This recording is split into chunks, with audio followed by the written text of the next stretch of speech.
Barak Yahweh, Barak Yahweh Shah, Yahweh Bahashim, Yahweh Shah, Bahashim, Purah Kadash. All praises, honor, and glory, love, respect, faith, and power, and trust, and all credit to my Heavenly Father, Yahweh, and my Heavenly Big Brother, Yahweh Shah. Thank you so much for what you've done, what you're doing, and what you're going to do. Double honors to your apostles and elders and bishops of GMS, great millstone, who I learned from, and all the men scattered all over the world, teaching this truth and none but the truth in the name, spirit, and the power of Yahweh Bashim Shah, trying to put a spiritual bug in your Hebrew Israelites' ears, you so-called blacks, Latinos, Hispanics, Native Americans, Seminole Indians, and you speckled birds. And what is a speckled bird? That'd be a Hebrew Israelite that look like some of the heathen nations, like for example, a Hebrew Israelite that look like a so-called white person or so-called Chinese person, etc., etc. Got some videos lined up related to America.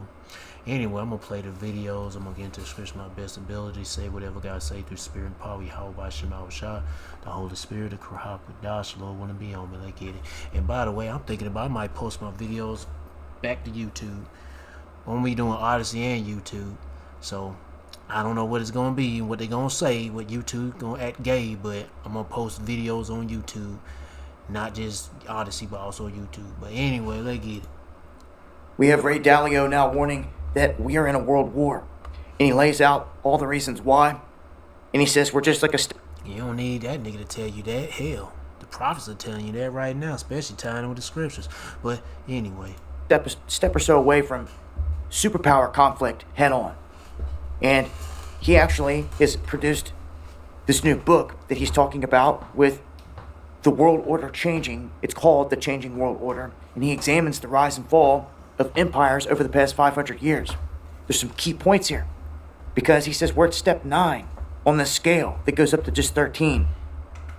And that number 9 is where multi-theater conflicts increasingly happen simultaneously around the globe. And we're seeing that with all these different countries, from Yemen to Ukraine to Iran, and everywhere that Israel goes. Number 10 is the suppression of internal dissent. Now, they can say that that's happening at any time. In Iran, that they're cracking down on the people. And then after that comes direct military combat between military powers that sit in the upper bracket. That's number 11. You're talking the superpowers, Russia, US, China. And the threat seems to be coming big time from China. And you can throw Russia in the mix as well, but right now they're really focusing in on that. He goes on to state here that this is going to affect the supply chains largely, and you're already seeing that. There's going to be a shock that the prices are rising. He also says that when you look back at World War I and World War II, that they didn't begin with like a big event. It was a series of overlapping events. Exactly what we're seeing now. I'll leave some information here so you guys can read up on all the other things he states on this. And join me for the live stream where I cover this in greater detail. Monday, Wednesday, and Friday, 8 p.m. Eastern.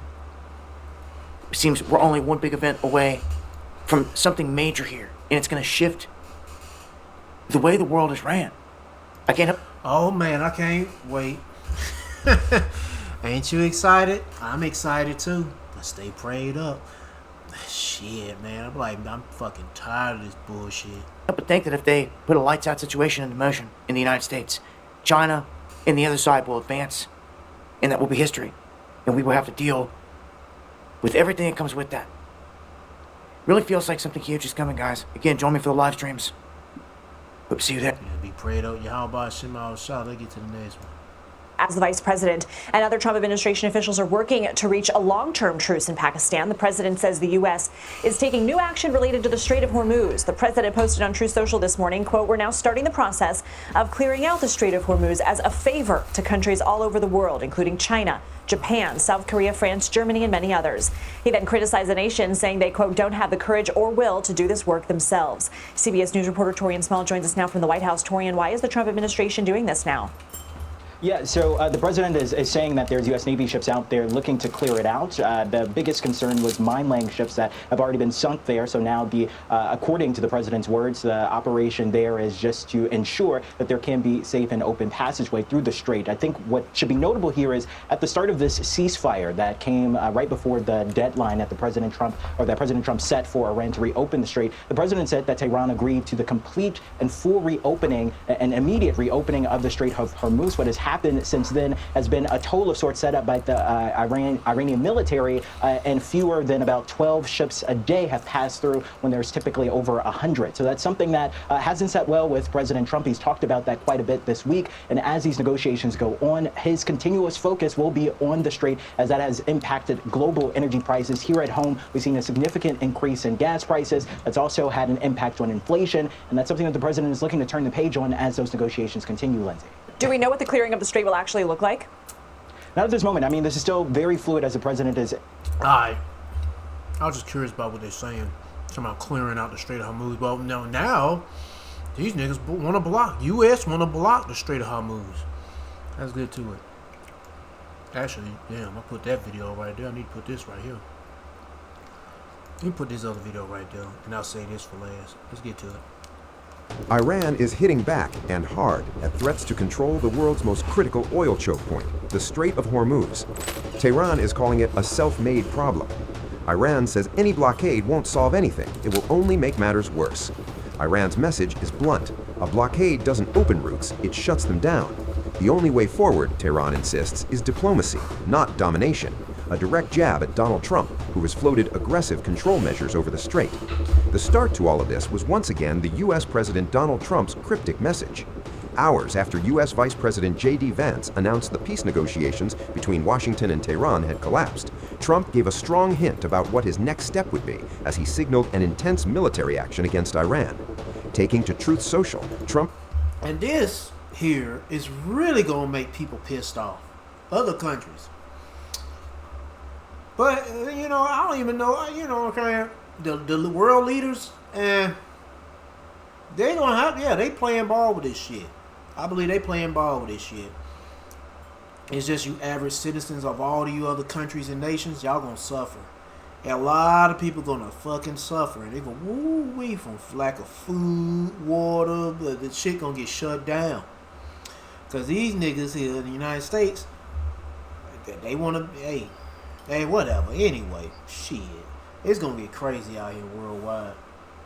Reposted an article from the website Just the News, which shed light on what actions the president could take against Tehran after the talks yielded no result. They said they wanted it open, but now you want to block it and close it? Man, damn, Esau, make up your mind, nigga. But hey, anyway, this shit is all orchestrated just to get people, get them. What is it?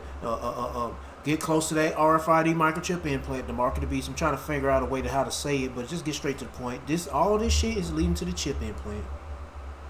Results. The article also highlighted how the U.S. Navy could exert control over the Strait of Hormuz. It would be very easy for the U.S. Navy to exert complete control over what does and does not go up and down the strait now, the outlet quoted the Lexington Institute's national security expert, Rebecca Grant.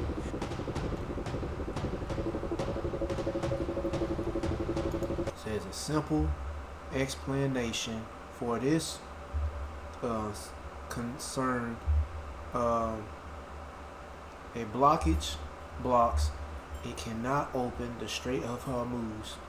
Only restricted.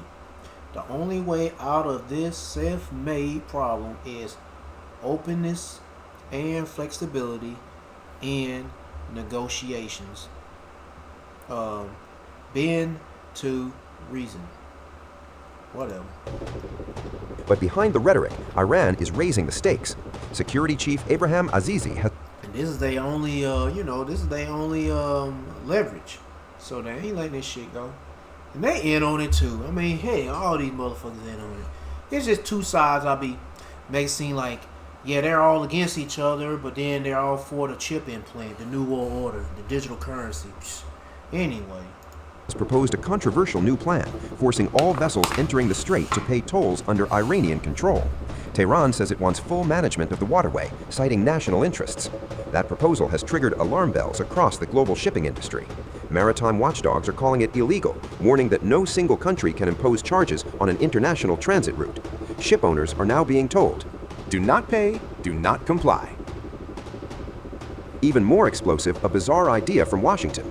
President Trump has reportedly floated a joint U.S.-Iran venture to collect transit payments, a move critics say would legitimize control over a global lifeline.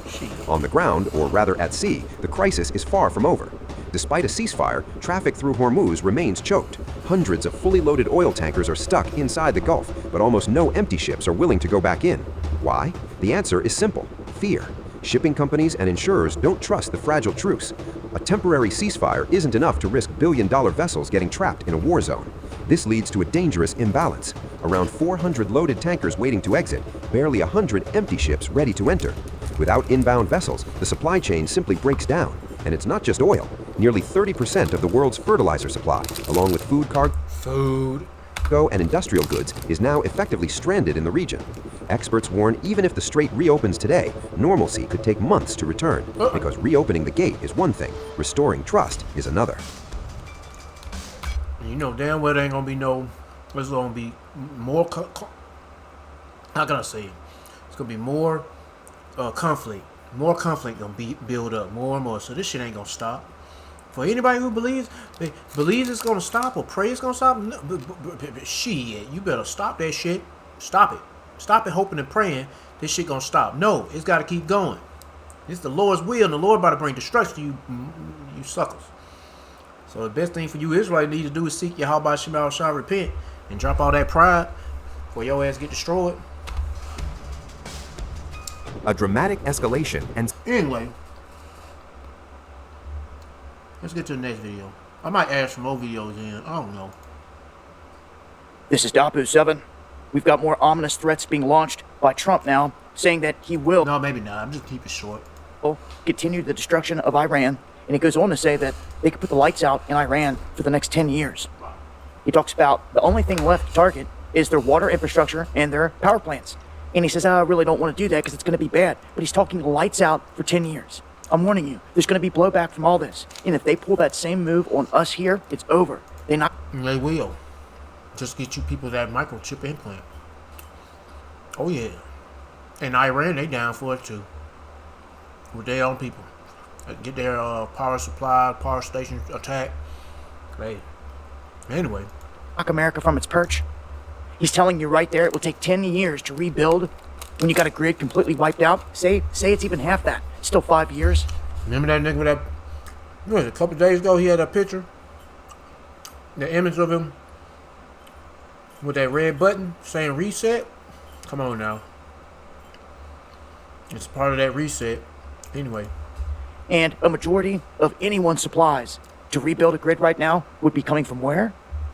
From China. The China supplies and builds all the damn transformers and all that other shit here for America. Yeah. Anyway. Yeah. Yeah. And they do it cheaper. How well is that going to bode for us if an enemy puts us in the dark and our supplies to get back up and running are coming from the enemy? That's called a setup. All of this is one huge ruse to bring about a global reset, and it's underway right now. And I told you, there will be no peace. They'll keep dragging it out. Now Trump's saying they're taking our military up into the Straits of Hormuz with this blockade, or crushing their blockade, and we're going to take every vessel that wants to go in, and out. There's not going to be no buddy system. Some say this is about to spark a massive assault, a massive military back and forth again, where this continues, and you would likely see UAE and our troops take the brunt of any hit because they're there. They are now there. They're flying around. They're ready for action. Ominous words, though, I'll play here from Trump about this. The only thing left, really, is their water, which would be very devastating to hit. I would hate to do it. But it's their water, their desalinization plants, their electric generating plants, which are very easy to hit. We could hit them. We could have them all down. And I mean, down like you couldn't have electricity for 10 years, because it takes you 10 years to build those plants from scratch. You'd never probably be able to build them again. And the bridges. So that's really the only thing. We still have some more missile manufacturing plants. We know every one of them. We'll do that. So I hope you can see from that, this is far from over, and I would be ready. Yeah, so this shit gonna continue on. The conflict is gonna continue on. It's gonna escalate. And, yeah. And I don't give a shit. I'm ready for this shit to go, man. I'm tired of this shit. But you want to stay prayed up, Yahweh Shema Shah to your best ability. Because this same shit is going to go down here in America. You better believe that.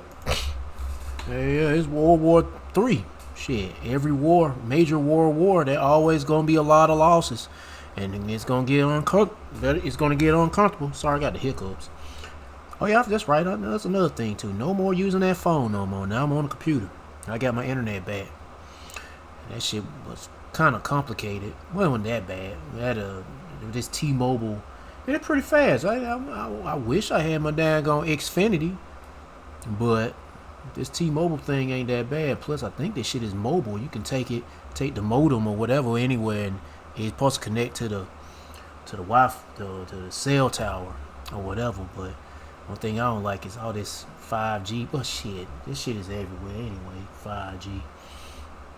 But anyway, where I left off at.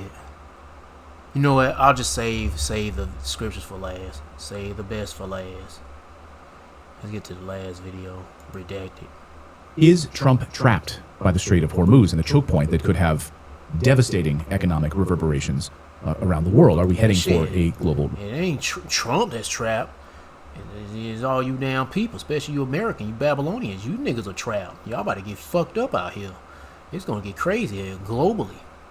Recession. Of course, today like I said, it's going to lead to that chip implant. We're watching the mark of the beast. What could be a peace agreement, but by all accounts seems like that's not going to happen.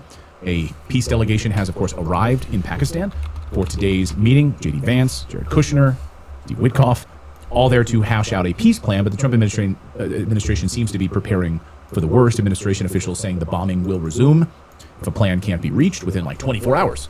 They'll kick off this war again. Israel says the new leadership in Iran is more dangerous than the last one. So clearly Israel doesn't want peace. That's why they started bombing Lebanon and carrying out those terrorist attacks on civilians. The president on Thursday released a statement slamming Iran for only allowing Iran-friendly ships to flow through the Strait of Hormuz. And if you just look at the Hormuz traffic here, it's absolutely stunning. Look at this graph from February down to April. Virtually nothing. And then interestingly, of course, you had yesterday White House Chief Economic Advisor Kevin Hassett saying the Strait of Hormuz could be reopened in the next 2 months. I don't know where he's getting that information. 2 months, though. And the traffic is currently running at about 10% of the normal pace. He told Fox Business this information. But of course, if you listen to the Trump administration, you listen to Pete Hegseth, you listen to Carolyn Leavitt, the propagandists in the White House who are standing at the podium telling us that there was a complete and immediate safe reopening of the strait. Hegseth been saying that so much, but now also, why the United States blocking that shit now? He ain't mentioning it on this video because this is 2 days ago. But anyway, said on Thursday that the strait is now open. Under, like, in what world? What world are they living in? Some sort of bizarro fantasy world? It's not. It's also, their wisdom has left the building. Shit, a bunch of dumb motherfuckers. I got another video. I'm gonna play this one next. Open. And then you have President Trump issuing a statement saying the results of the talks with Iran will be clear in about 24 hours. We're going to know soon, meaning what happens today in Pakistan, we'll know. He said we have a reset going right now, which has been my theory. He says we're loading up the ships with the best ammunition, even at a higher level than we used to do, a complete decimation, he said. So in other words, this was a pause in order to end Operation Epic Fury, put the pause, allow this sort of fake ceasefire agreement to unfold, and then relaunch with devastating consequences. But Iran seems to be falling for it. They're there at this peace delegation, like allowing all of these ships to be refueled, allowing all of this ammunition to flow into the Middle East once again. Fool me once, right? But it seems like the Iranians are going along with it. The last time they met for peace negotiations in Qatar, they were bombed. So, man, they must be really trusting people. I don't know. I wouldn't trust them with a 10-foot pole, that's for sure. So then you just had Mark Rutte, the head of NATO, of course, the failed leader of the Netherlands, who then gets, of course, promoted to the head of NATO. That's how these people work, right? You fail in life, and then you get elevated to the highest levels of European politics, which is always amazing to me. Anyway, Mark Rutte, just a short while ago, on Friday, coming out, announcing that NATO is now going to help secure the Strait of Hormuz, and is going to allow the safe passage of ships through the strait. Listen. It came time to provide the logistical and other support the United States needed in Iran. Some allies were a bit slow, to say the least. In fairness, they were also a bit surprised. To maintain the element of surprise for the initial strikes, President Trump opted not to inform allies ahead of time, and I understand that. So I don't know what he's smoking. Of course, he's from the Netherlands, so who knows. But with what? Colonel Towner Watkins, formerly of CENTCOM, asked that question. With what? With what weapons and military prowess are you going to allow ships to flow through the Strait of Hormuz? With what is NATO going to pull this off? Good question. So all that to say, it seems like we are heading for a global recession if the Strait of Hormuz stays closed for 2 months, as Kevin Hassett has pointed out. That's why I wanted to talk today with Mark Wilburn on the show. He is the president of NEO's Capital, friend of the show. He's also the author of Understanding the Matthew Effect. And Mark isn't just a theorist, he's a market expert with like a surgical record of predicting these exact macro shifts that we're seeing right now. And he's kind of a glass half full kind of guy, and he's a positive guy like me, even though we're dealing with such dark topics right now. And I wanted to welcome Mark back to the show. Mark, great to see you. Clayton, it's awesome to be here with you guys once again. Well, my pleasure to have you here, and a lot to unpack because we've got the Fed chair who's refusing to leave, and Trump's trying to push in Kevin Warsh. We've got the Strait of Hormuz. We've got what's going on with AI right now. We've got moves with the U.S. dollar. A lot, these transactions in the Strait of Hormuz being settled in China. All right. Anyway, I don't want to listen to this shit no more. Let me see. Let me add some more videos in, if I can.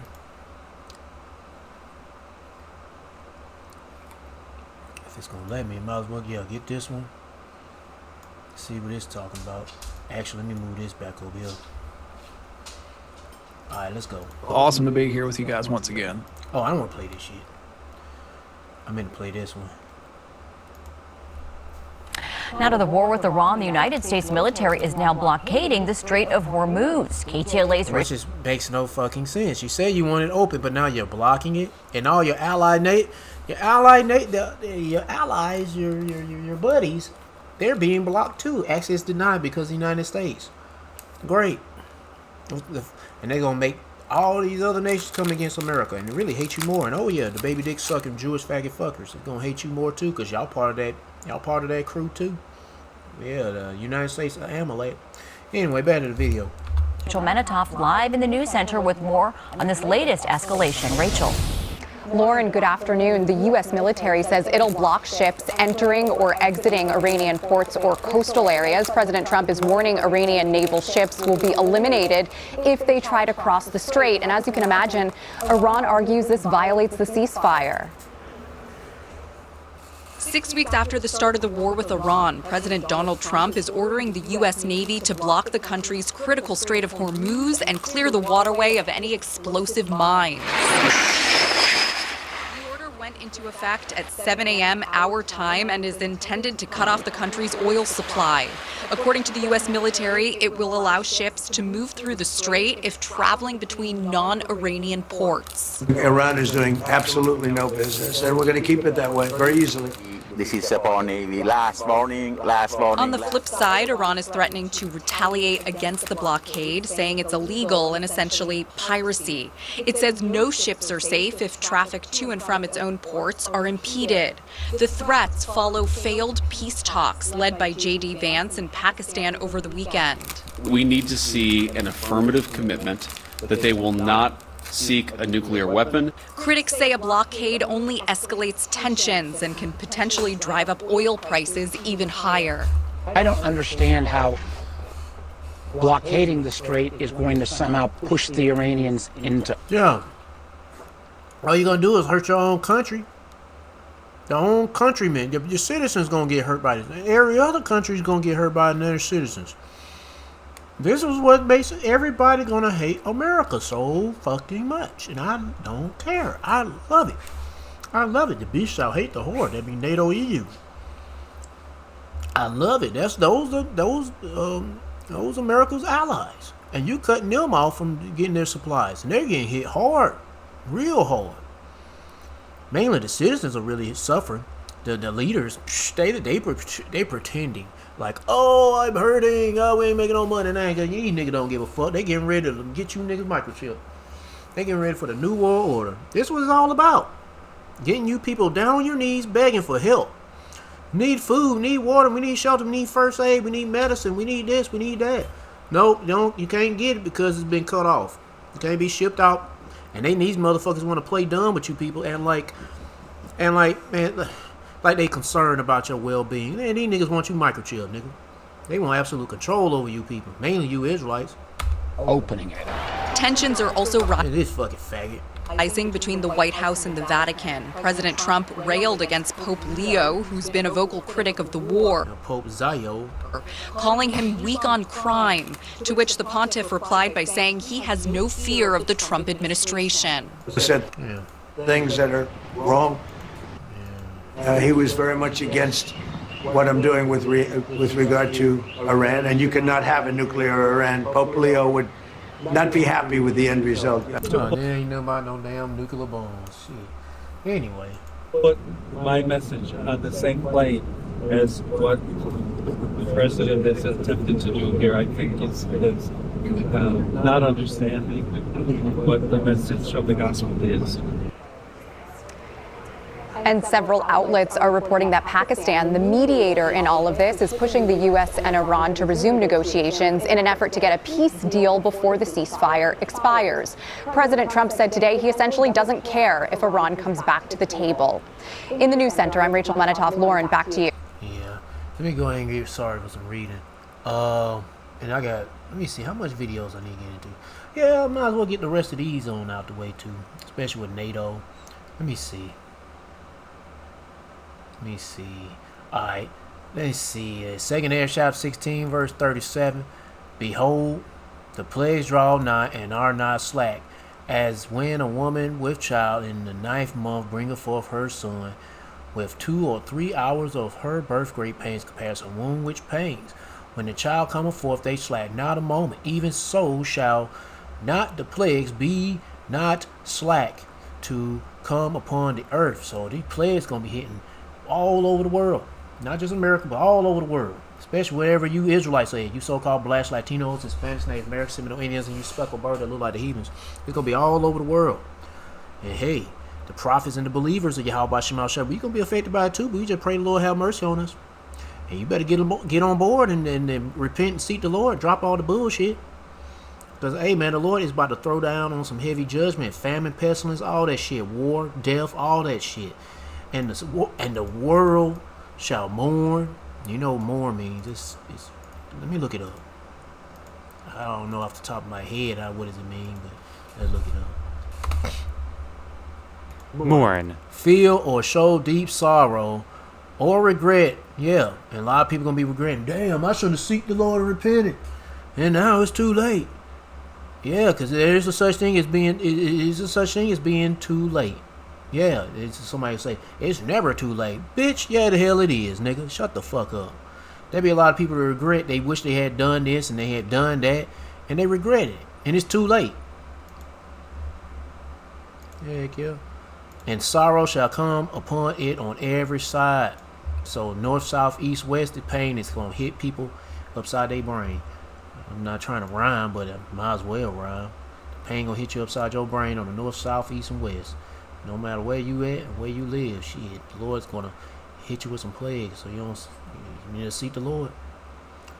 Let me get to the next. Oh, matter of fact, I ain't done. I got one more to read. I'm happy I got the internet back, because I got tired of doing these videos on the phone. I can be more productive on the computer because everything's so easy. Yeah. 2nd Ezra chapter 16 verse 17. Woe is me, who will deliver me in them days?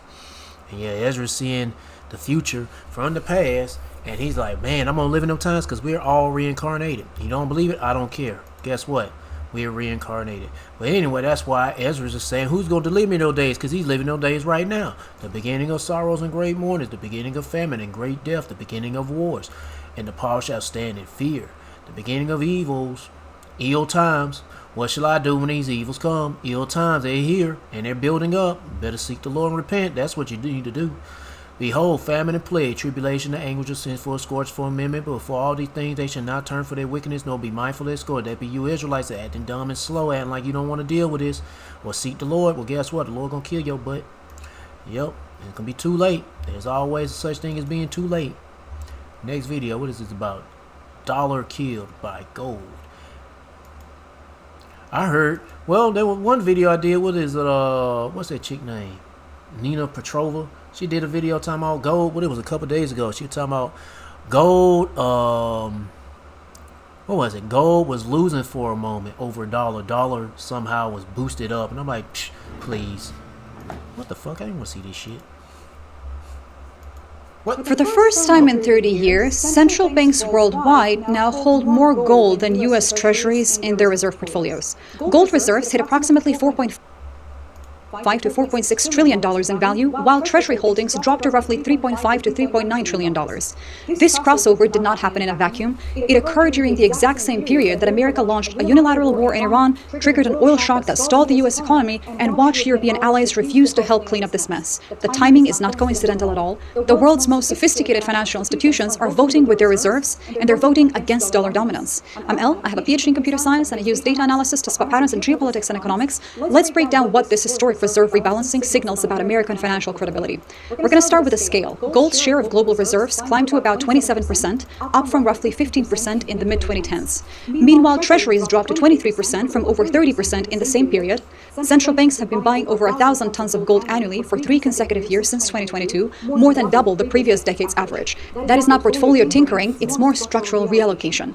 The raw numbers tell a pretty clear story, I think. China's central bank extended its gold purchasing streak to 16 consecutive months as of February 2026, bringing official holdings to over 74 million ounces, which is approximately 2,309 metric tons. Gold now represents nearly 10% of China's total foreign reserves.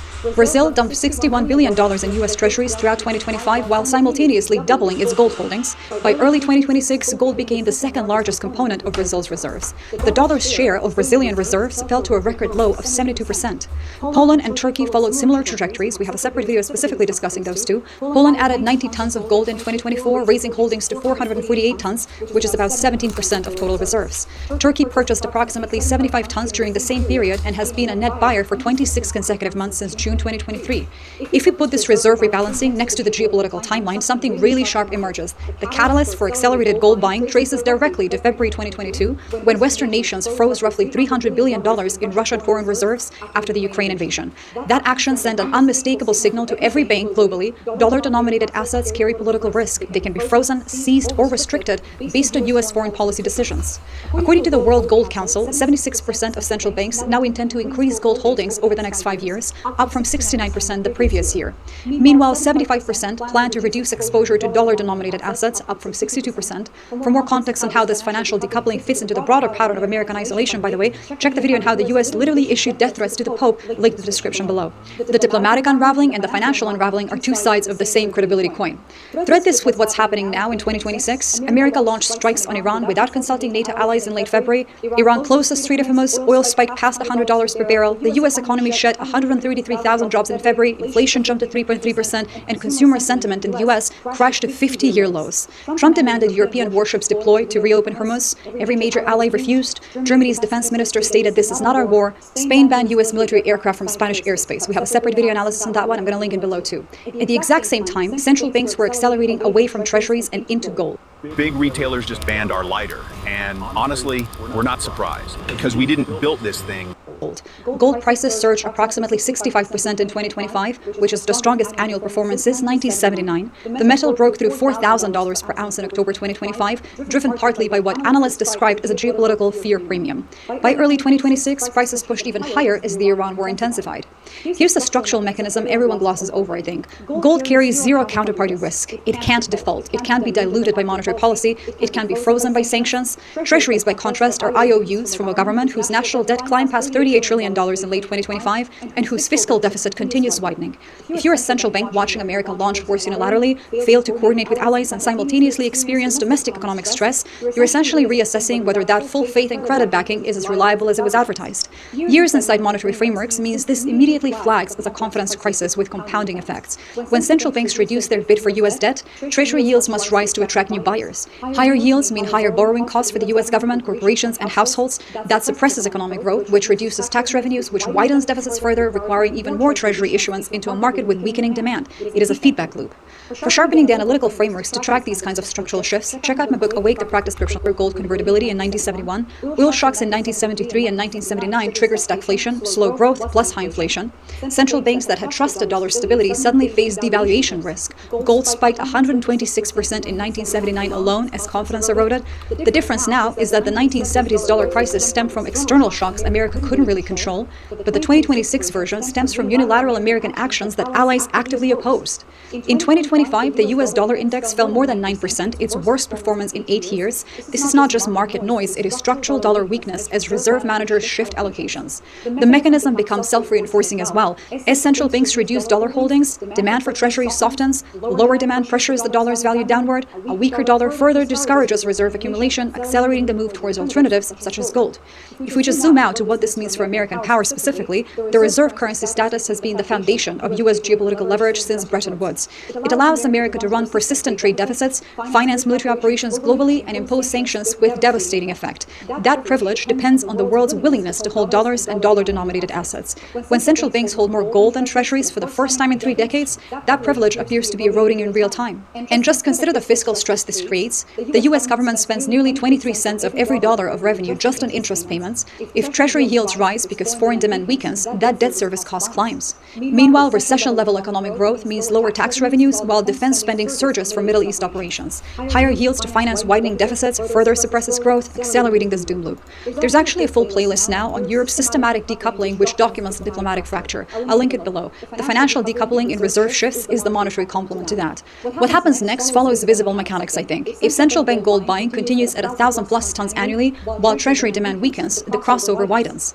Gold share climbs towards 30%, treasuries drop towards 20%. That's arithmetic based on current trajectories, of course. The U.S. faces a structural funding problem. The federal deficit requires continuous treasury issuance. If foreign central banks are not buying, domestic buyers must absorb supply, meaning higher yields, tighter conditions, slower growth.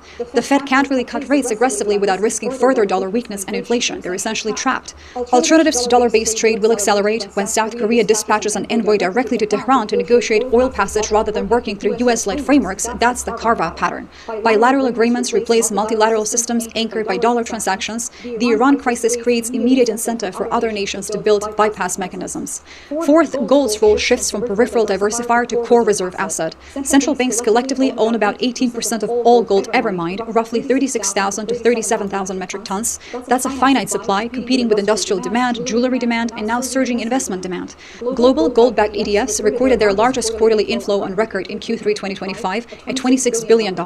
When institutional and retail demand both spike while central banks absorb 1,000+ tons annually, supply constraints push prices structurally higher. The piece everyone misses here is that this is not reversible through policy tweaks. America cannot restore treasury demand by rising rates. That would crush the domestic economy. Can't restore it by lowering rates. That accelerates dollar weakness. Can't restore geopolitical confidence by escalating the Iran war. That widens the rift with allies. Can't restore it by backing down. That signals strategic defeat. There's no clear exit that stabilizes both the reserve status and the geopolitical position. When the world's central banks execute the largest reserve rebalancing in 30 years away from your debt and into a politically neutral hard asset, and that shift accelerates during the exact period you're economically stalling and diplomatically isolated, this is not just a rough patch. It is the architecture of financial hegemony experiencing load-bearing failures. The data is screaming it. The question is whether American policymakers are listening or whether they're too busy threatening allies and launching wars to notice the foundation crumbling underneath. For more on the comparative economic position, there's actually an Oxford... Anyway, dollar's collapsing, and they're only doing it on purpose to bring in the chip implant. But anyway, James chapter 5 verse 1, go to now, you rich man. Weep and howl, for your misery shall come upon you. Your riches are corrupted, your garments are moth-eaten. Your gold and silver is canker, and the rust of them shall be a witness against you, and shall eat your flesh as it will fire. Ye have hoarded up treasures for the last days. Dollars dying. Meanwhile, these people getting ripped off, and they've been stolen their wealth. And Esau, the so-called white man, but he ain't white, he's red, he's a baby dick sucking Jewish faggot nigger, is taking all you people's wealth away, especially his own people. Next video.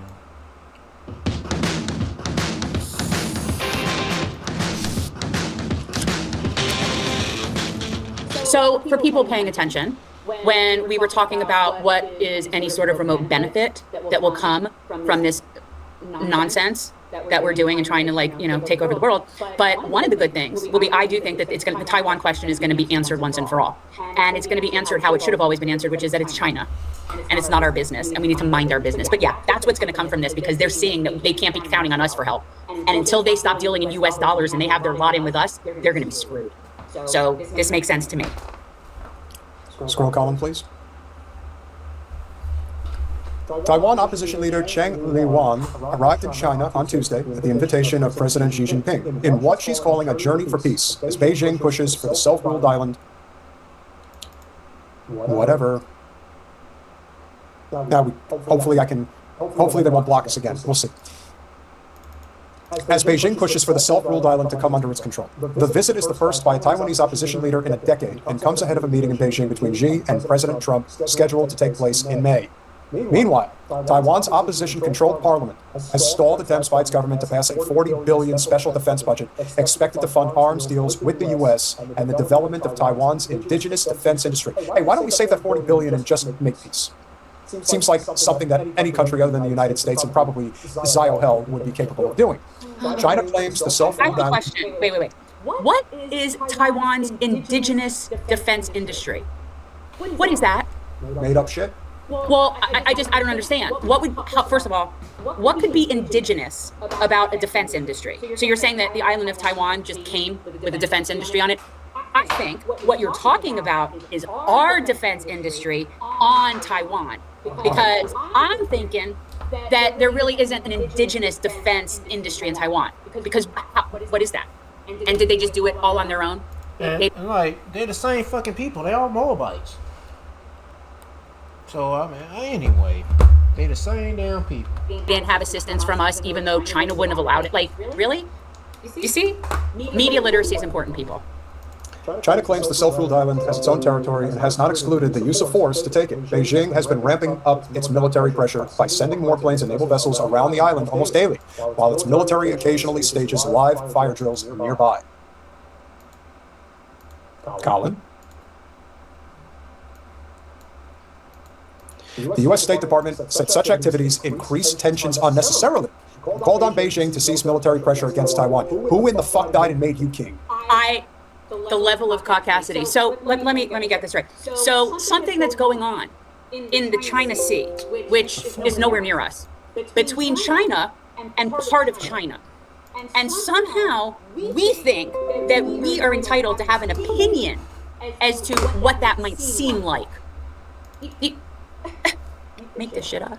Before leaving the capital, Taipei, the chairwoman of the Kuomintang Party, I hope I said that right, told reporters that Taiwan must spare no effort to prevent war and seize any opportunity to promote peace. A few dozen supporters and detractors of Xing showed up in Taipei's airport, chanting and holding signs. The purpose of the visit to mainland China is precisely to show the world that it's not just Taiwan that unilaterally hopes for peace. Yeah, that's why. Believe that though this journey for peace, everyone is even more eager to see the sincerity and determination of the CPC Central Committee to use peaceful dialogue and exchange the resolve of all possible differences between the two sides. Referring to, obviously, the Communist Party. Keep going, please. China takes issue with U.S. arms sales to Taiwan. So a Chinese Foreign Ministry spokesperson said Tuesday, relations with Taiwan were part of China's internal affairs. China's opposition to military ties between the U.S. and Taiwan is consistent and clear. Now name. Can you imagine if China started having a military defense relationship? Hold on, I gotta pause this real quick and do something. Alright, let me get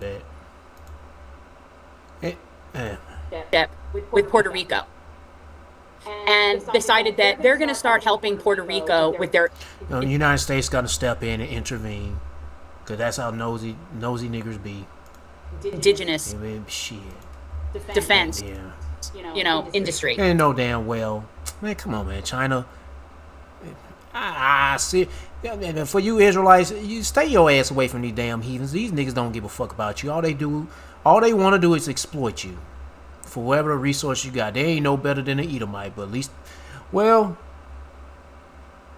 they're better than an Edomite, but still, you don't want to deal with these heathens, because they know who you are and they don't like your ass. And they're going to start just building up some stuff there, in case Puerto Rico decided that it just didn't really want to be with us anymore, right? Can you imagine, like, that we would just be okay with that? And yet, that's what we've been doing with Taiwan forever now. Indeed. Beijing has repeatedly criticized the U.S. arms sales to Taiwan, in particular, a massive deal announced by the Trump administration in December, valued at more than $11 billion, that included medium-range missiles, howitzers, and drones. China prohibits all its diplomatic partners, including the U.S., from maintaining formal ties with Taipei. The U.S. is the island's... Can you say it right? I have to tell you, it's Taipei. Taipei. It's Taipei. I got it. Taipei, not hard. The U.S. is the island's strongest informal backer and arms provider. and the arms sale is expected to be discussed at the Xi-Trump summit. In a call in February between Trump and Xi, the Chinese leader said that Taiwan will never be allowed to separate from China. According to a Chinese government statements about the conversation released at the time, the U.S. must handle the issue of arms sales to Taiwan with prudence. Colin? Well, fortunately for them, we don't really have any arms to be selling. When we're selling arms, we're not selling arms. We're selling contracts for arms that are yet to be built. And we're so backed up and short supplied. So the majority of these contracts that we're having to supply weapons, they're not being fulfilled. They might not ever get fulfilled. Beijing also said the Taiwan question is the most important issue in China-U.S. relations. I would agree. Taiwan's ruling and opposition parties hold different stances towards Beijing. It was not clear if Chiang was going to meet with Xi as part of her 6-day trip to China, which started in the eastern metropolis of Shanghai and is set to conclude in Beijing. The KMT, as Taiwan's main opposition party, is not in a position to strike agreements with Beijing that would affect the entire island, however. Chiang might sign party-to-party cooperation agreements with the Communist Party to reinstitute regular dialogue or boost ties at a municipal level between KMT-controlled localities and Chinese cities, said Wen Ti-sung, a fellow with the Atlantic Council, an American think tank. Chiang's visit may sideline the Taiwan Strait tension issue from the Xi-Trump summit, thus enabling the U.S.-China summit to focus on business areas of common interest rather than geostrategic points of contention. KMT has proposed a smaller defense budget and criticizes the governing Democratic Progressive Party's larger budget as a blank check for arms purchases. Chiang's visit contrasts sharply with Beijing's treatment of Taiwanese President Lai Ching-te, with whom China does not engage, labeling him a separatist. He's a suppressive person. No, he wants Taiwan to be independent of China. And just like there are people in Puerto Rico that want Puerto Rico to be independent, and then there's the people there that want it to be a state, and then, so no, he thinks Taiwan should be separate, and he's entitled to that opinion. And he can work that out as between him and his people and China. But I know that it's none of our fucking business. That's what I know. Taiwan has been governed separately from China since 1949, when a civil war brought the Communist Party to power in Beijing. Defeated KMT forces fled to Taiwan. Gee, it's almost like we've heard this story 1,000 times over before, Jen. Hold on, I gotta go and do something real quick. Be right back, Lord Willie. Alright, I'm back. I don't know how long I've been gone. I'm trying to upload some videos on YouTube and see how they gon', how they gonna work out. But we'll see. Anyway, what the hell is this about? Florida teen charged as an adult in step-sister's cruise ship death. Whatever. You can continue. Can you explain what happens in places like Iran? Alright, let me get to the next video. Anyway, this shit sounds boring. I was just curious about what they're about to talk about. Some Taiwan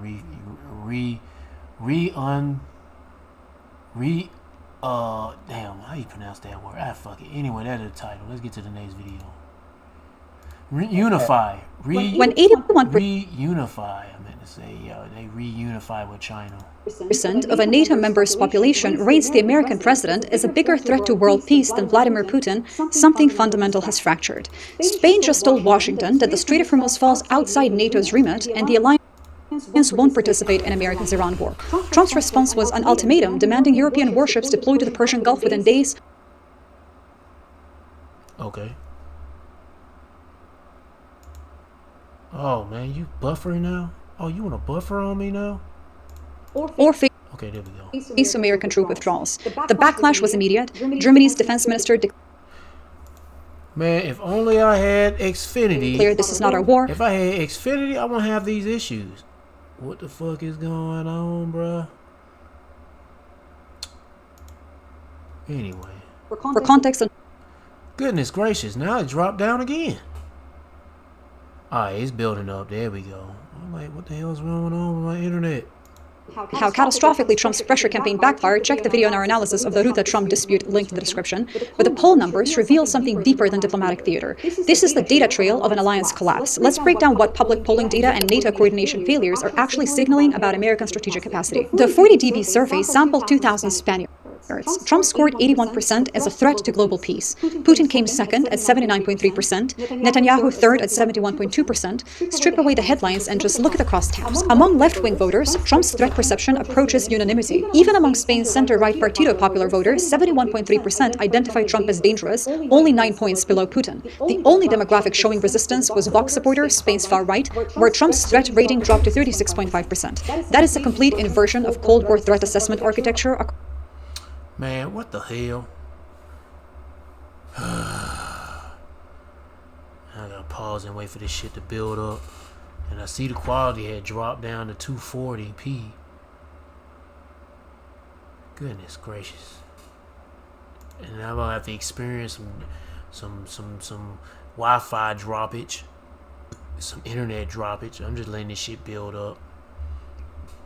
Man, I miss Xfinity. Fucking bitches. They cancel me. Anyway. Across 90% of the political spectrum. Meanwhile, 70% of Spanish respondents... I can't even see this blurry ass crap. Let me try to... Since the bar is up a little bit, let me bump this up a little higher. I hope they ain't bogged my damn internet down saying... It's probably what it is. Yeah, now it's picking up. Yeah, there we go. Now it's picking up. Now it's picking up. Expressed pessimism about the global future. Over half believe the Iran crisis could trigger just hitting the speed bump, I guess. A full-scale world war. These are not abstract anxiety metrics anymore, they're threat calculations driving actual policy. Spain has already banned American military aircraft involved in Iran strikes from using Spanish airspace. Defense Minister Margarita Robles stated Spain is absolutely not contributing military forces to the Strait of Hormuz. Foreign Minister José Manuel Álvarez went further, NATO won't participate because the strait falls outside the alliance's geographic mandate. Thread this with a timeline, by the way. February 28th, America and Israel launched strikes on Iran without consulting NATO allies. Iran retaliates by closing the strait, the choke point for 20% of global oil flows. Oil prices surged past $100 per barrel. Roughly 2,000 ships and 20,000 seafarers are trapped in the Persian Gulf.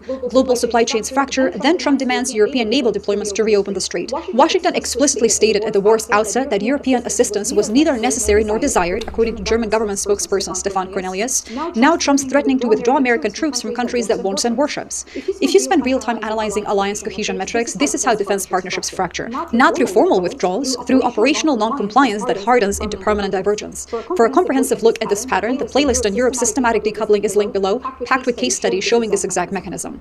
The Strait of Hormuz ultimatum landed April 9th during NATO Secretary General Mark Rutte's Washington visit. Multiple European diplomats described Trump's demand as equivalent to an ultimatum. Commit warships or naval assets within days, or else. Trump's Truth Social post crystallized the pressure, and I'm quoting, "None of these people, including our own, very disappointing NATO, understood anything unless they have pressure placed upon them." Rutte was tasked with extracting commitments. He got rejections. Germany's defense minister Boris Pistorius said, I'm quoting, "This is not our war. We have not started it. What does Trump expect a handful or two handfuls of European frigates to do in the Strait of Hormuz that the powerful U.S. Navy cannot do?" Britain's Prime Minister Keir Starmer said this won't be and has never been envisioned as a NATO mission. France confirmed its naval mission remains in the Eastern Mediterranean and is purely defensive. Italy's Deputy Prime Minister Matteo Salvini said, I'm quoting, "Sending military ships in a war zone would mean entering the war." Poland, Lithuania, Estonia all declined or demanded clarification on strategic objectives. For more on how badly this actually backfired for Trump specifically, the Rutte dispute analysis is linked in the description as well. According to some reporting, Trump is compiling a list categorizing European allies by whether they supported or opposed the Iran war. Spain tops the non-cooperative category. Germany's placement stems partly from Pistorius' "not our war" comment, which was then misattributed in Washington to Chancellor Merz, amplifying the perceived insult. The threat was ultimately withdrawing American military contingents from uncooperative countries. Here's where the financial stress becomes visible. Spain represents Europe's fourth largest economy. Mesh the polling data with the trade flows, and Spain's primary energy imports don't route through Hormuz, they come via North African pipelines and Atlantic LNG terminals. Spain has minimal strategic dependency on Persian Gulf oil compared to Asian importers like Japan or South Korea, for example. So when Trump demands Spanish warships protect a choke point Spain doesn't rely on to clean up a war Spain opposed, the cost-benefit calculation is very straightforward. Just refuse. For sharpening your ability to analyze these kinds... They can consider, like in the title, 81% of Spain rates Trump worse than Putin, even though America's worse than Putin. They all gonna get down with that chip implant. But America's looking pretty bad. Yeah. Anyway. The strategic trade-offs. My book, Awake, The Practice of Critical Thinking in an Age of Self-Lies, breaks down the script. It shows Spaniards almost evenly split on increasing military budgets, 46.3% support, 45.3% oppose, but over 50% explicitly reject military cooperation with the United States and oppose prioritizing relations with Washington. 2/3 favor maintaining NATO membership, but only if it doesn't mean subordination to American adventurism outside the North Atlantic Treaty area. That's a defense posture built around European autonomy, not transatlantic integration. If we just zoom out to the structural level, however, what's collapsing is the assumption assumption that America can unilaterally trigger military operations and then compel allied participation through economic or security threats. That assumption held during the Cold War because Soviet pressure created genuine existential dependency. It held during the Gulf Wars because Saddam Hussein's invasion of Kuwait violated international law and threatened allies' energy security directly, but it doesn't hold when Washington launches a war without consultation, explicitly rejects European involvement initially, then demands warships deployments after the operation stalls. The Hormuz ultimatum failed to generate a single confirmed European naval commitment. Attempts to extend the EU's operational forces currently operating in the Red Sea against Houthi threats to cover the Strait of Hormuz were rejected. EU Foreign Policy Chief Kaja Kallas reported no appetite for expanding the mandate. Germany's Merz conditioned any participation on UN approval and a sustainable ceasefire, neither of which exists right now. Russia and China would veto any Security Council resolution authorizing such a mission. We actually have a playlist now, brand new, documenting the systematic decoupling of European activities from the USA. I'll link it here, but it'll be in the description below too. If you can think of a cool name for it, drop it in the comments. The current name is just a placeholder. What happens next follows a visible sequence. First, the economic shock from Hormuz closure forces energy importing Asian nations into bilateral deals with Iran. South Korea has already dispatched a special envoy to Tehran to secure oil tanker passage, negotiating directly with the country America is bombing. That's the carve-out pattern here. Countries protecting their own interests through separate arrangements rather than collective action under American leadership.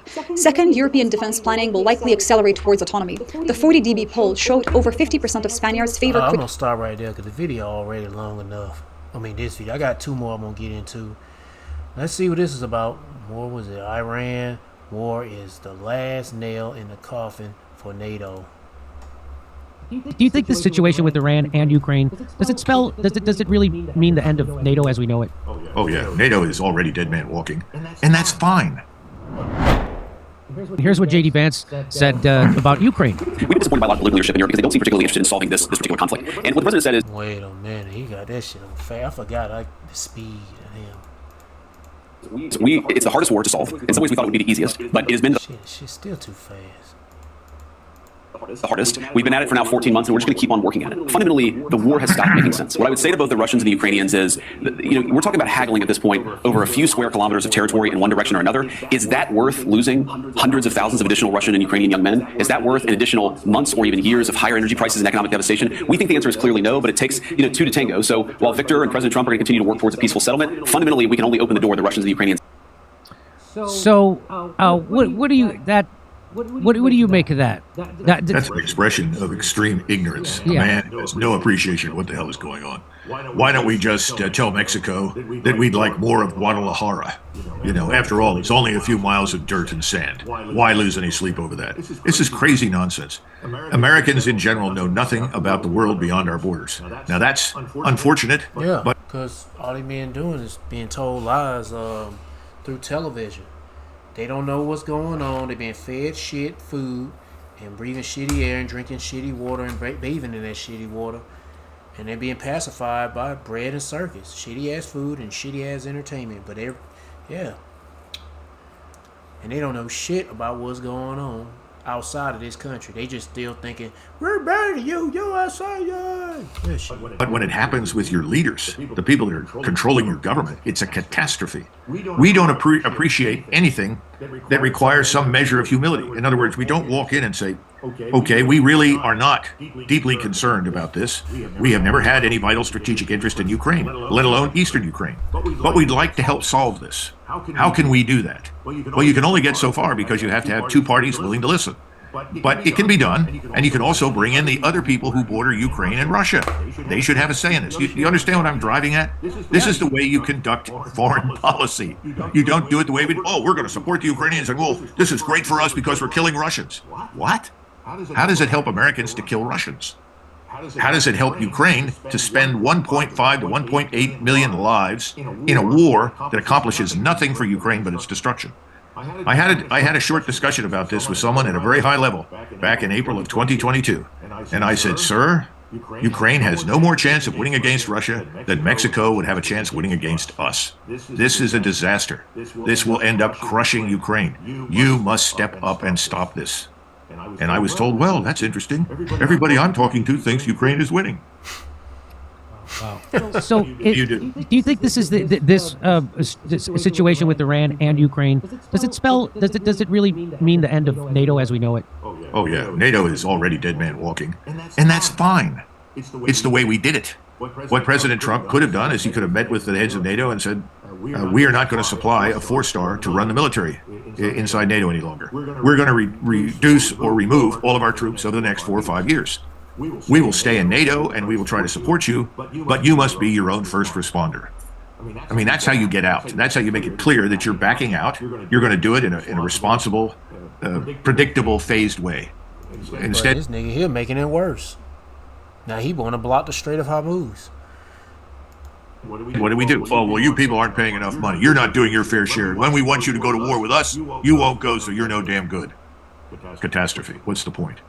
And you know, those same allies going to turn against the whore. The beast going to hate the whore. Revelation chapter 17, verse 16. And the 10 horns which thou showest upon the beast, these shall hate the whore, and shall make her desolate and naked, and shall eat her flesh, and burn her with fire. So they're gonna tag along with every other nation that got I would say they ICBMs locked in or locked on America, Babylon the Great. So these European nations, they gonna shoot missiles with nuclear warheads at America. Don't know when, but it's soon to come. It's prophecy, and it will happen. If you don't believe it, then I don't give a shit. Anyway, it's going to happen. You can't stop it. And it's showing you division amongst their own people, the House of Edom especially, because all the European nations are all ran by Edomites. Let's get to that. This internet sucks, man. I just realized. Damn, man, I wish I had damn Xfinity. I think they said I can have it back in 6 months, but shit, I'm hoping that all this shit gets shut down in 6 months. Heck yeah. I just go have to deal with this slow crap because I'm losing connection. It's like up and down and shit. And I would say too, the cable service is more, I would say, I don't know, it seemed like it's not, I never really had no big issues with the internet when it came to Xfinity, but I know damn well I'm gonna have issues with this shit. Was it T-Mobile, mobile, whatever you call it? This shit gonna be slow. I mean, it is slow. Anyway, Luke chapter 12, verse 51. Suppose ye that I am come to give peace on earth. I tell, oh no, this ain't it. Well, might as well read that. Yeah, suppose ye that I have come to give peace on earth. I tell you, nay, but rather division. Yeah, because all these nations are being divided with one another. Mainly, they're all divided against America. And they're all Edomites, ran by Edomites. Mark chapter 3, verse 23, and he called them unto him and said unto them in parables, how can Satan cast out Satan? And if a kingdom be divided against itself, that kingdom cannot stand. And if a house be divided against itself, that house cannot stand. And if Satan rise up against himself and be divided, he cannot stand but have an end. Yep. Mainly America. Well, what I mean not America, but the house of Edom, from Edomites in America to damn France to Germany to the UK. Their leaders are divided, but they're all aboard with it because of their chip implant shit, though. By the way, and I'm somebody who has always, I've got a long history of this. I like the Israelis. I spend time in Israel. I think it's a wonderful country. But what they've done is been disastrous, and what they're trying to do is disastrous. They're effectively announcing that they plan to turn most of the region into Gaza. And if you don't want to be turned into Gaza, then you have to do what we say. This is not going to work for Israel. This is going to be the end of Israel in the long run, because the region will just turn on them. The Egyptians right now are on the verge of exploding. I don't know how much longer General Sisi is going to last. They have rolling blackouts in that country. The population is seething with anger and discontent, and the hatred and anger at Israel is off the charts. You have a similar situation, although the standard of living is still good and there aren't any rolling blackouts, but you have a similar attitude in the Turks. If this war drags on, and drags on, which a lot of people think it will, it's only a matter of time until those two states become involved in the war. And when that happens, the Russians and the Chinese are not going to sit on the sidelines, because they have an interest in stopping this. We don't want World War III. But you're going to get World War III no matter what. There's no stopping. Yeah, it's going to stop when the nukes come. When the nukes are being delivered in different parts around the world, mainly in America. But you can't stop Bible prophecy. Nobody can. Only Yahweh Shema can. But guess what? They're not going to stop the wars. They ain't going to stop the nukes. They're going to let it keep going. And going and going until, Yahweh returns and make it stop. Let me see. Revelation chapter 11, verse 14. The second woe is past, and behold, the third woe cometh quickly. That's World War III. And that's involving third destruction. And that's nuclear destruction. I understand you started a new Substack. Is that correct, All right, right? let me get to the next one. The last one. Ukraine's president just proposed replacing NATO with an expanded European Union that includes the UK, Turkey, and Norway. Zelensky stated in an interview with the Restless Politic podcast that if America withdraws from NATO, I'm quoting, European security will be based solely on the European Union, but not in its current form. The EU would need 4 specific countries to counter Russia's military: Britain, Ukraine, Turkey, and Norway. I'm quoting again, together the UK, Ukraine, and Turkey have armies that are stronger than Russia's army. Without Ukraine and Turkey, Europe can't match Russia, so this is not speculative planning, it's more a crisis response to America's systematic abandonment of European security commitments. I'm Elle, I have a PhD in computer science and I use data analysis to spot patterns in geopolitics and economics. Let's break down what this proposal signals about the collapse of the transatlantic security architecture. Start with the timeline that forced this shift. In December 2025, Zelensky officially abandoned Ukraine's constitutional pursuit of NATO membership. That represented a massive concession. Joining NATO had been enshrined in Ukraine's constitution as a safeguard against Russian aggression. Zelensky exchanged the NATO bid for bilateral security guarantees from the US, European countries, Canada, and Japan, essentially Article 5-like commitments without the actual alliance framework. He described it as a compromise forced by American and European opposition to Ukrainian membership. Then in March 2026, Trump halted all military aid to Ukraine. Intelligence sharing with Kyiv was suspended, the cooperation that had been critical for Ukraine's ability to strike strategic targets inside Russia. This followed what officials described as a shouting match between Trump and Zelensky. Trump's Undersecretary for Defense, Elbridge Colby, told NATO defense ministers that, I'm quoting, NATO 3.0 requires much greater efforts by our allies to step up and assume primary responsibility for the conventional defense of Europe. Translation in normal words, you're essentially on your own. Thread this with Trump's Iran war demands, by the way. America launched strikes without consulting any NATO allies, triggered the Strait of Hormuz closure, then demanded European warships deploy to clean up the mess. And now he's blocking that shit. The Strait of Hormuz. Every major ally refused. Germany stated this is not our war. Spain banned U.S. military aircraft from its airspace. For the story and how dramatically that backfired for Trump, by the way, check the video on I the... guess, and that's the reason why he's blocking that shit, because now everybody don't want his airplanes, his jets and shit to land in these European allies country and shit. They said they don't even want the planes flying over their country. It's like, nigga, you fly that motherfucker over, we gonna come after you, shoot you down, or yo, we seen you as a threat. The beast shall hate the whore. The dispute linked to the description below. And if we zoom out to the structural level, what's collapsing is the assumption that American security commitments are reliable. German Chancellor Merz stated in February 2026 that, I'm quoting, the decades of the Pax Americana are largely over for us in Europe and for us in Germany as well. It's not anti-American rhetoric. It is literally Germany's leader, heading Europe's largest economy, by the way, publicly declaring the end of American security guarantees as a foundation for European defense planning. Zelensky's EU replacement proposal operates from this same reality. Russia is planning to expand its military to 2.5 million troops by 2030. Without a credible American commitment, Europe needs military mass that can deter or defeat that force. The current EU can't provide it for structural reasons. It includes 4 neutral countries for one, Austria, Cyprus, Ireland, Malta, that won't participate in collective defense. It also includes Hungary and Slovakia, which have actively blocked sanctions on Russia and reimbursements for arms sent to Ukraine. And critically, the EU doesn't include 3 countries essential for European defense, the UK, Norway, and Turkey. The UK brings nuclear weapons, naval power, and expeditionary military capability. Turkey controls the Black Sea choke points, fields the second largest army in NATO, and occupies strategic geography bridging Europe and the Middle East. Norway controls Arctic access and North Sea energy reserves. Ukraine, after 3 years of war, has what Zelensky accurately describes as Europe's largest and most battle-hardened land army. Combine those 4 with the core EU states, and you have the military architecture to balance Russia without American participation. For broader context on Europe's systematic move away from US frameworks, the playlist on European decoupling is linked below as well. Dozens of case studies documenting this exact pattern, but from different dimensions. It's really not theoretical anymore. The machinery is already being built. Europe replaced America as Ukraine's main donor in 2025. EU military aid to Ukraine rose 67% that year. The EU approved a €90 billion loan to Ukraine for 2026-2027, covering both military and budgetary support. The EU Safe Defense Fund, that stands for Security Action for Europe, offers member states up to €150 billion in loans for long-term rearmament, and Ukraine is participating in joint procurement despite not being an EU member. Denmark, the Netherlands, and Norway are funding weapons production directly inside Ukraine through what's called the Danish model. Major European defense contractors, Rheinmetall from Germany, BAE Systems from the UK, have established production hubs in Ukraine under the Build in Ukraine initiative. So it's not really aid, it's integration of Ukraine into Europe's defense industrial base while America withdraws. At the political level, a coalition of the willing has formed outside both EU and NATO structures.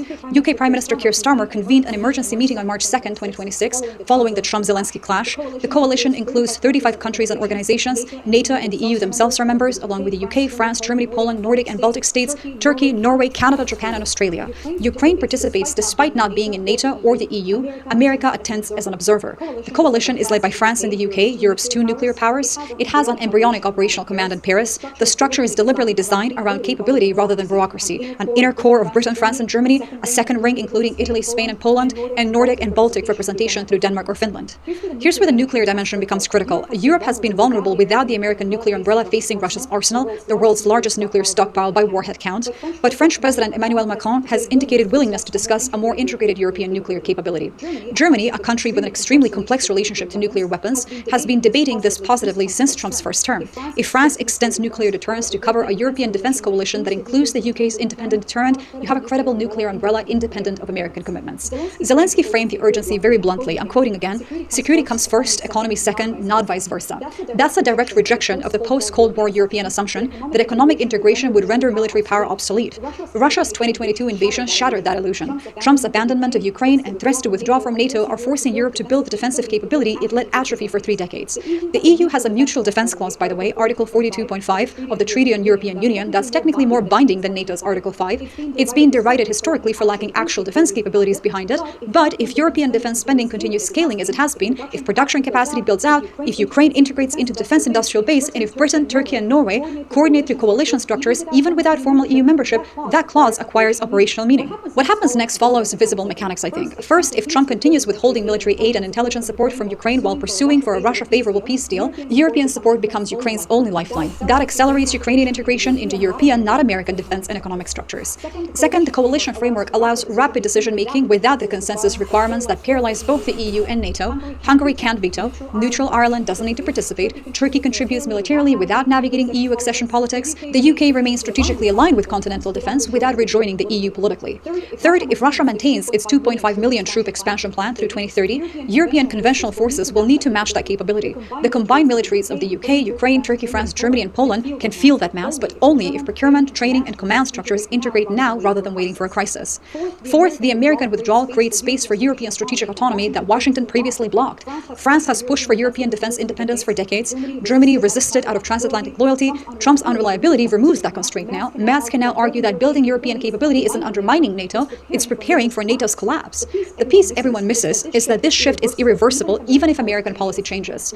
Once Europe builds independent defense production, establishes coalition command structures, extends French nuclear deterrence, and integrates Ukraine's military into European frameworks, those capabilities don't disappear if a future US president offers renewed commitments. Europe will have options that it currently lacks. When Ukraine's president proposes replacing NATO with an expanded EU and European leaders are actively building the institutional machinery to make that exact thing viable, you're watching the architecture of transatlantic security experience terminal failure. Zelensky's proposal isn't aspirational, it's documentation of what's already under construction. For more on how America's... That's all. Anyway, hope this video wasn't too long, but edifying and informative. But I'm gonna wrap this up, and Lord, when I get to another video, I'm happy to be back on the computer, but the internet is kind of iffy. But I gotta deal with it. But anyway, to all the men, I was gonna say, yeah, seek Yahweh Shema Shah by seeking his prophets and take heed what to say and try to build a spiritual mental relationship with Yahweh Shema Shah by praying Yahweh Shema Shah, praising Yahweh Shema Shah, worshiping Yahweh Shema Shah, fearing Yahweh Shema Shah, repenting to Yahweh Shema Shah. To all the men out there pushing this truth for none but the truth in the name and the spirit and the power of Yahweh Shema Shah. Keep on preach, keep on teach, keep your faith, and you trust on Yahweh Shema Shah, stay humble. And for you few sisters out there taking heed, keep your faith and trust on Yahweh Shema Shah. Stay humble, stay in order with your man. If you ain't got no man, stay in order Yahweh Shema Shah. Peace and blessings to the hopeful elect and all praises to Yahweh Bahashem, Yahweh Shah. Shalom.